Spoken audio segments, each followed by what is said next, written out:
Hey y'all, we is back with our experience from the Love Yourself tour in Newark and in Queens, New York City Field. Yeah. So he's hot. I know the place, but I don't know place name. So we gotta say, I don't even know. I don't know the story. Alright, anyway, first of all, let me say this. This was the first time we ever had to camp for any BTS concert or show. And we've been going not as long as we would like to, but ever since 2016 at KCON is our first experience with BTS. And we didn't even then we didn't camp. We showed up around like 4 o'clock in the morning, stood and waited in line for a few hours, got our wristbands, and had excellent view. Same thing last year with the Wings tour. We showed up probably around like 7, 8 o'clock, which is late, but we still had an awesome view. Right. So this is very new to us. Yeah, and it was Chicago. No, I mean last year we showed up. It was literally 8 o'clock. Oh yeah. And we still had a good view. Yeah. 8 o'clock in the morning. And it was a good probably 500 people in front of us. Yeah. And we still ended up getting barricade. Right. I don't know how we did it, but we did it. So this was a new experience, and the first show we went to was Newark, of course. We went to Saturday's show, so we were planning out to go Thursday to camp for Saturday's show, but it didn't work out because we were trying to get our transportation together and packing and planning out how long we were going to stay there. We did everything last minute, which is not a good idea, which is something we're never going to do again. But that's how it happened. So we ended up getting out there Friday. Met some awesome people. Shout out to everyone that we met. We didn't know how much our channel has grown. And we really thought that we could be under the radar and put our hoodies on and just kind of sit back and relax and enjoy the show. Right. But that didn't happen. The moment I got in line, like the moment we were walking, and I heard someone say, "Oh, those are 2 girls from YouTube," and I'm like, "Oh man, they're not talking about us." Yeah, they were talking about us. And I was really surprised too, because I'm thinking that nobody even would know us at all, but somebody did. A lot of people did. Yeah. And we were just really happy about that. It was. We end up. Everything happened really, really fast, which is another thing we're not used to. We're used to being able to go around, kind of check things out, look at the different, go to the merch line, do this and do that. No, we found a spot. We got a spot for our car. We went back to the car, came out with our chairs and stuff, and basically we got bombarded. Our spot in line got pushed somewhere. And you just get that feeling when you're taking too long. That little voice is like, hurry up, something's happening. That's what I was listening to. She was finishing up her project. Sorry. She finished up her project in the car. I was doing makeup and just trying to chillaxing. Yeah. No. I was like, well, let me go check and see. Our chairs were like way down the street, and everyone was all crammed up towards the end of the street. But I had to stay in line, and Derica was still in the car. She ended up coming and joining us. That's when we met this awesome guy named Josh. He was really good because he kept looking at me, and I kept looking at him, and then I saw him looking at me, and then he saw me looking at him, looking at me, and then he kind of wanted to say something, but I didn't know what he was going to say, and it was kind of awkward, but it was kind of fun because we had a really, really good conversation. There was a lively crowd. Everyone kind of stuck together. Everyone kind of looked out for each other, basically. But he was really cool. So I started talking to him. I'm like, cool, I want to sit by you. He's like, yeah, this is our crew, us 4. Nobody's getting in between us. No one's cutting us. We're here. I'm like, good. So Derica came and joined us. Then we went across the street. So everything was good. Everything was fine. We were chilling. We were good. Until the concert let out. Oh, yeah. Then the chaos happened. That was the worst thing that could have ever happened, was letting out that concert.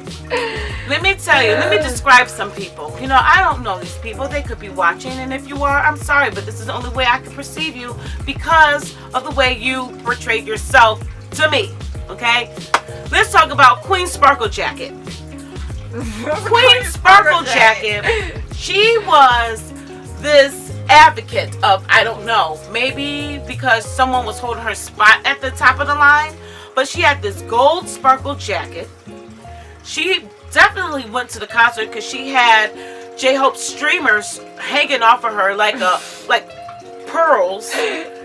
She's come stomping in her like 5-inch thick high boots, I don't even know, come stomping, and she's just like, you guys need to move back. and I'm just like, what? You guys need to move because we need to put our tents up. And I'm just like, I don't know you. And last I checked, you're not my mom. And I don't know you. I can't move because the people in the back can't move. So why are you talking to the people in the middle to move when the people in the back aren't moving? That doesn't make any sense. So that was one obstacle. Second obstacle, Move back. Move the F back. Move the F back. That's what. yes, Queen Claps a lot. Let's call her Queen Claps a lot.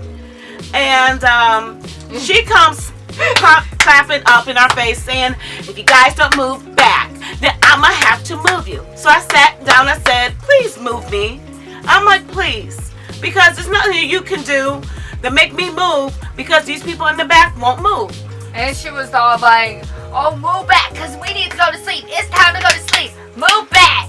I was like, ooh, girl. I sat in my seat, and I looked at her like, who is you talking to? I'm not moving. I was really determined not to move because that's my spot. And that's where I ended up being. It's not my problem that you came out of the concert and you wanted a certain spot to be held for you in your little tent. It's not my problem. That's not my issue. My issue is Saturday night. You already had your fun on Friday night. You want to go to Saturday night too? Well, you got to get in the back of the line and go to Saturday night too. That's what Because I didn't think that was fair for you to just come up in the line and say, oh, well, my friend was home this spot, my friend home that spot. No, you already went to a show. You don't deserve to be up in the front at another show. I don't understand that. And if some people do that, please explain to me how that's fair. Because it's not. Please do. Okay, and then so we got clapping down. We got, you know, Queen, what did I call her? Sparkle Jack. Oh yeah, Queen Sparkle Jacket stomping up and down. So then she go whine to security. Security comes. He's like, really, I'm really sick and tired of both of you in my face right now. I'm just gonna walk and act like I'm listening to you, but I'm not, basically. So people started putting up their tents. So I'm like, if they're putting up their tents, they're not gonna move. I'm gonna sit down. Right. Because we're doing the hokey pokey. We're gonna stand up, we're gonna sit down. We're gonna stand up, we're gonna turn around. We're doing all this stuff. So anyway, long story short.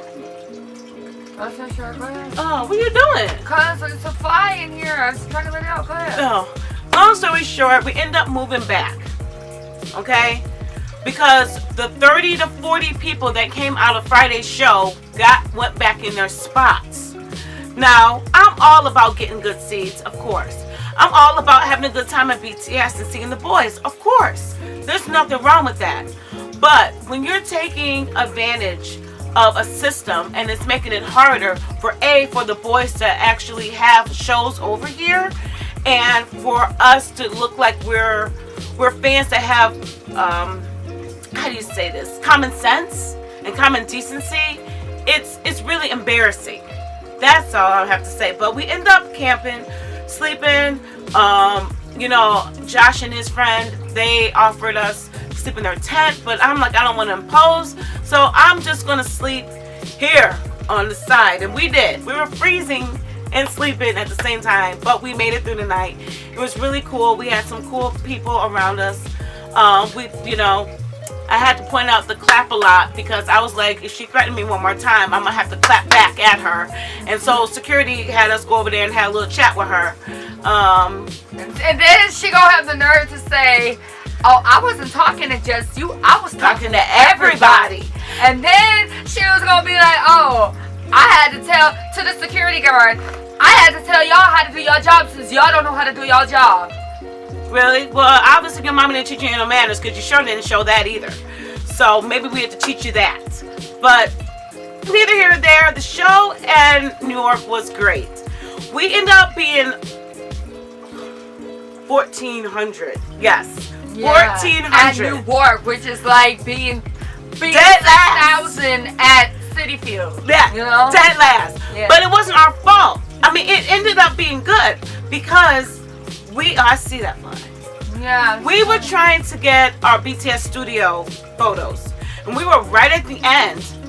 And then one of the booths kept breaking down. One of the booths was broken down, and then all these people from Express kept cutting us. So the way the system was in New York, they had like the first 500 people that was in a GA line was able to get photo booth within the BTS studio. But if an Express person comes with the QR code, they cut us. They have the Express, so they didn't have to wait. Well, And technically, they still waited though, but you know. They only took from the Express line. Right. That irritated me so much. Like, I get they have priority. I get it. But you need to keep the lines moving. It's hot and people were very upset, and that line was growing and growing to the point where they had to just cut it off because it was growing and it wasn't moving because of the Express lane. It wasn't. Like, it was crazy. It was horrible because the moment we saw open, we're like, good, there's no one in there. Here's another herd of Express people. Right. So after pleading and begging, I'm like, it makes sense. You have 3 booths open. Make 1 for the GA line and 2 for the Express. They still have priority because there's 2 booths open designated for them. But we can keep this line moving. It's hot, like Derica was saying. People were dehydrated.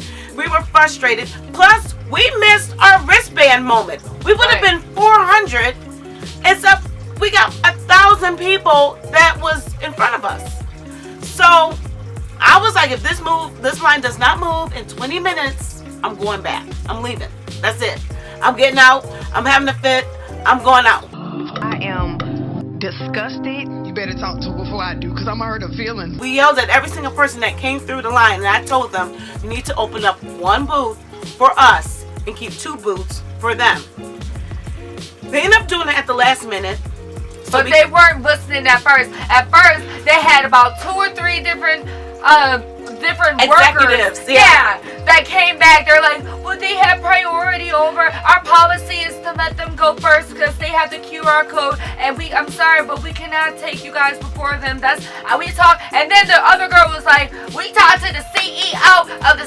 She wasn't clapping, that's me, but she was like, we talked to the CEO of the CEO. I'm like, okay, so you talked to PD Lim? That's what you talked to. You talked to him and Bang? Yeah. Okay. So Hook? and he ain't doing nothing about this. I'm like, does he know? Does the boys know? Right. I mean, if somebody knows about the situation, they would have been said the same thing that she was saying the whole time. And they ended up doing it, like she said, at the last minute. But it's just like, why couldn't you have done that at first? Right. Like, why couldn't you have just said, okay, PD Nip, we're going to open up 2 lanes for Express, and we're going to have 1 lane over here. Is that okay? Why does he even care at this point? Why does he care about online at one of the concert shows at this point, okay? He is too busy worried about next year's tour. He is too busy about whatever is going on with the boys. He ain't worried about no new work line. Just do it. Just do it. That's why y'all there. I don't understand y'all big hit BTS crew workers. I get fired up a little bit because of the fact that why do you guys have to go through that line? There's no reason to have to go through that line when you're right there at that moment. Talk to each other, figure it out, and work it out. You shouldn't have to call other people. That just doesn't make any sense to me. The BTS crew, y'all need to get y'all stuff together. Well, that's what they did. They ended up doing it because if we were like 5 people away, so we ended up getting our picture. And I got my picture with my boo, Kim Namjoon. Yeah, it was horrible. Because first of all, when I sat down on the side he came in. So when he came in, I said, oh, and he said, oh, and we both said, oh, together. And I'm like, oh, let me sit down. I said, oh, you can sit right here. So instead of me looking at the screen, I was looking right here because that's where I felt like he was supposed to be. So he sat down, and I sat down, and he said, you know, we'll take a picture, you know. And I said, okay. He said, okay, look there. He's telling me where to look, just like in Hustle Life. Look straight. I was looking sideways. I was supposed to look straight. So he did this. So I did this with my phone in my hand, but it worked out. It was still good. The next one was like this, and then I was just like this at him. So that was ugly. So I just took the first shot. Derica took hers. I didn't like mine. She always on it. It was cute. I didn't like it. It was cute. I don't like these poses. And his finger. I don't like how they edit his fingers in the final finished photograph. I don't like what he was wearing either. No, what he was wearing was okay, but I don't like his poses. Miyungi, if you watch our videos, you could have did a better job posing, babe. I don't understand why you gotta do this. Why you gotta just do this? Why you gotta be so boring? Put your arm around, you know, do something more. I can't put my arm around you because I couldn't figure out how to get it around you without it looking like my arm is chopped off. Okay? You need to do that. And then I can sit here and then be happy, you know, because otherwise it's boring. There are only 2 posts I got. How am I supposed to post? We not friends and we not posing like this. So I had to go like this with you. It's cute. You need to fix that, boo. Next year when I go through the photo booth, I want some different poses and I want it to be more inclusive. Yeah, I want it to be more inclusive. So you need to fix that.